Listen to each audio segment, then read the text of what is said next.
Hey guys, welcome back to the channel, and this is how to buy and send Bitcoin on Cash App.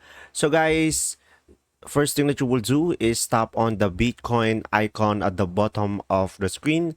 Or guys, if it's your first time, you need to enable Bitcoin transaction by just simply verifying your identity and just simply follow the prompts to complete this step.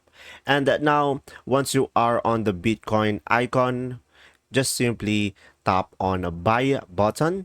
And from there, just simply enter the amount that you want to purchase in USD or tap on the three dots to enter a custom amount.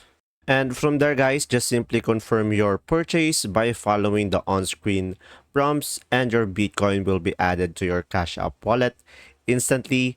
And now, in order for you to send Bitcoin, just simply tap the send button on the Bitcoin screen and just simply enter the recipient Bitcoin address manually or by scanning a QR code. And from there, just simply choose the amount of Bitcoin you want to send and tap on next.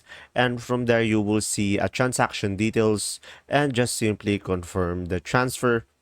So guys, that's simply about it. But also remember to double check the recipient Bitcoin address to avoid a mistake, and also simply monitor the fees and just simply be aware of transaction fees when buying or sending Bitcoin. And there you go. If this video was helpful, please like and subscribe, and thanks for watching. See ya.